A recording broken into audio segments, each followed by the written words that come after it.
Students, आज आपकी पाठ्यपुस्तक आरोह भाग 2 का पाठ काले मेघा पानी दे को पढ़ेंगे और समझेंगे।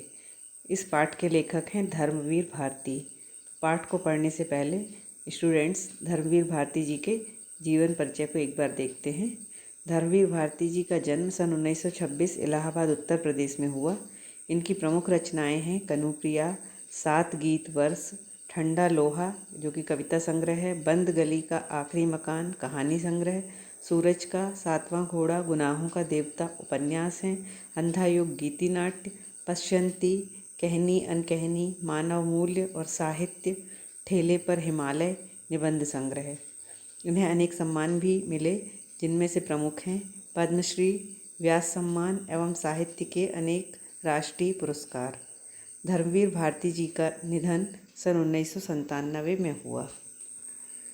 स्टूडेंट्स, काले मेघा पानी दे धर्मवीर भारती जी द्वारा रचित एक संस्मरण है, जिसमें कि लोक प्रचलित विश्वास और विज्ञान के द्वंद्व का सुंदर चित्रण किया गया है। विज्ञान का अपना तर्क है और विश्वास का अपना सामर्थ्य है, आस्था का अपना सामर्थ्य है। आषाढ़ का पहला पखवाड़ा बीत जाने के बाद भी खेती और बहुकाज प्रयोग के लिए जब पानी उपलब्ध ना हो तो जीवन चुनौतियों का घर हो जाता है, और जब उन चुनौतियों का निराकरण विज्ञान ना कर पाए तो फिर उत्सव धर्मी भारतीय समाज चुप नहीं बैठता।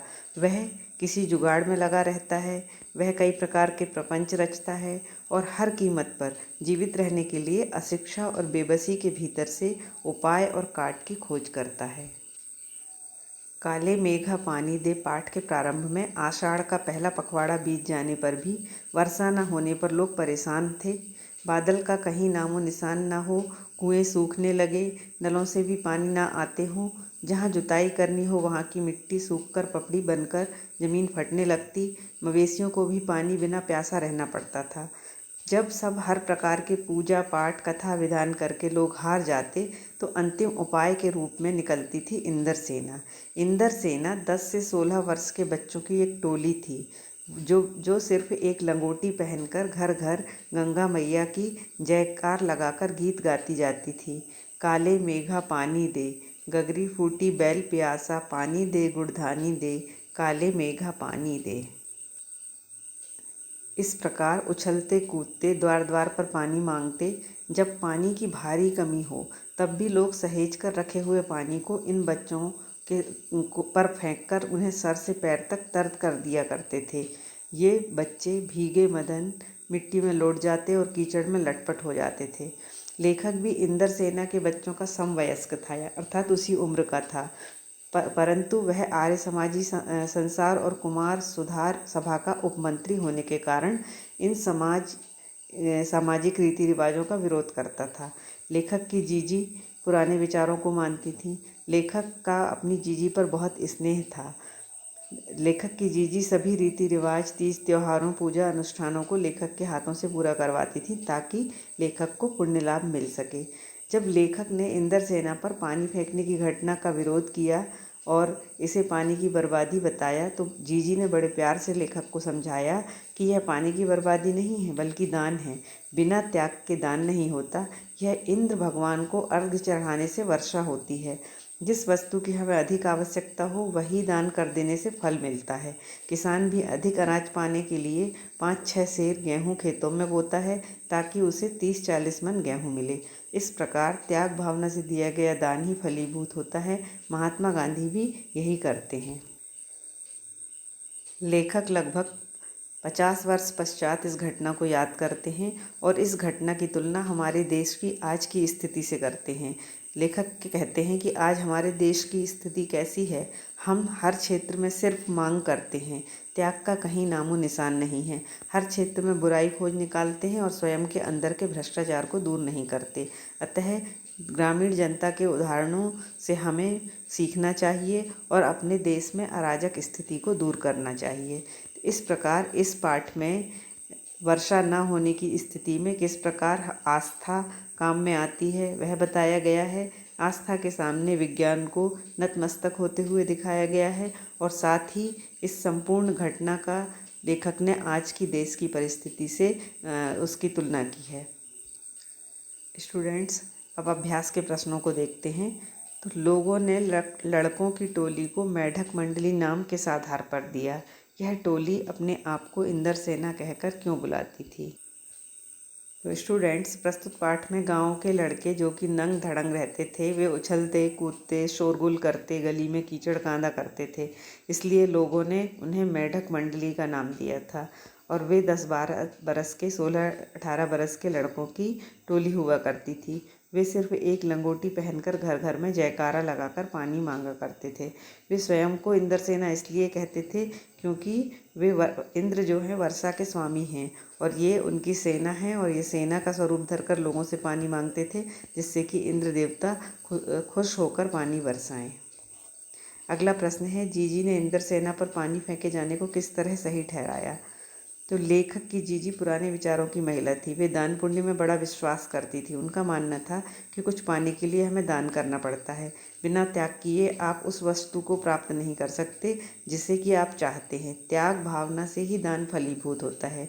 जिस वस्तु की ज़रूरत हो वही दान करने से हमें मिलती है।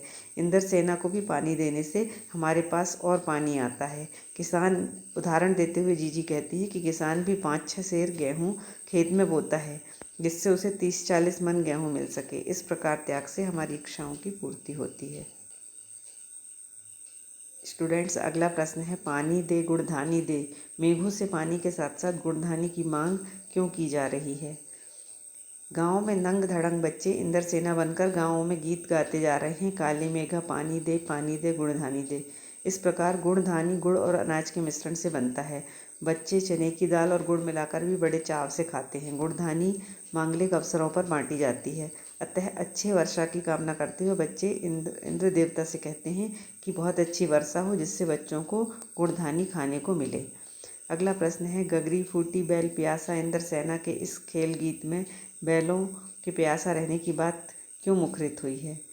इंद्रसेना के गीत में गगरी फूटी बैल प्यासा का अर्थ यह है कि वर्षा न होने से पानी भरने वाली गगरी फूटी रह गई है, बैल प्यासा रह जाता है और बैल के न होने से कृषि आधारित ग्रामीण व्यवस्था पर बहुत बुरा प्रभाव पड़ता है। अतः खेती न होने से लोग भुखमरी का शिकार होते हैं। अतः इंद्रसेना भगवान से प्रार्थना करती है कि खूब वर्षा हो, जिससे बैल भी प्यासा ना रहे और गगरी भी भर जाए। इंद्रसेना सबसे पहले गंगा मैया की जय क्यों बोलती है? नदियों का भारतीय सामाजिक सांस्कृतिक परिवेश में क्या महत्व है? तो स्टूडेंट्स, इंद्रसेना द्वारा गंगा मैया की जयकार इसलिए लगाई जाती है कि हर शुभ कार्य में गंगा जल द्वारा शुरुआत की जाती है और गंगा नदी को सम्मान की दृष्टि से देखा जाता है। अतः वर्षा ऐसी हो कि उसके अगल बगल गंगा नदी जैसे ही पानी उपलब्ध रहे और पानी की कभी कमी न हो। नदियों को भारतीय संस्कृति में विशेष महत्व दिया जाता है। नदियों को माँ माना जाता है।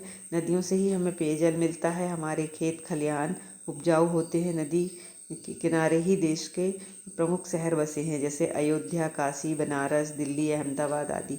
अतः मानव नदियों का कृतज्ञ रहता है और नदी जीवनदायिनी मानी जाती है। रिश्तों में हमारी भावना शक्ति का बढ़ जाना, विश्वासों के जंगल में सत्य की राह खोजती हमारी बुद्धि की शक्ति कमजोर करती है। पाठ में जीजी के प्रति लेखक की भावना के संदर्भ में इस कथन के औचित्य की समीक्षा कीजिए। स्टूडेंट्स, रिश्तों में हमारी भक्ति बढ़ जाती है। विश्वासों के जंगल में सत्य की राह खोजनी हमारी बुद्धि की शक्ति को कमज़ोर करती है। लेखक की जो जीजी हैं वो पुराने विचारों की महिला हैं। वह हर प्रकार के धार्मिक क्रियाकलाप लेखक से करवाती हैं, जिससे कि लेखक को पुण्य लाभ हो। विश्वास की भी एक रचनात्मक भूमिका हो सकती है। आपातकाल में निराशा दूर करने या अधीरता को थामने अथवा विभक्त जन चेतना को जोड़ने का अर्थ। अब सवाल यह रह जाता है कि बारिश के लिए किए जाने वाले उक्त भोले प्रयत्न किस कोटि के अंतर्गत हैं। लेखक ने कोई निर्णय नहीं दिया है, पर एक बात स्पष्ट होती है कि जीजी की संतुष्टि और उनके प्रति अपना सद्भाव बचाए रखने के लिए वह उन पर रीति रिवाजों को ऊपरी तौर पर ही सही अपनाने को बचपन से ही बाध्य बना रहता है। वास्तव में विश्वास खत्म होने पर रिश्ते समाप्त हो जाते हैं और समाज में बिखराव पैदा हो जाता है। इस प्रकार इंद्रसेना के द्वारा ही ग्रामीण संस्कृति में भाईचारा बना हुआ है।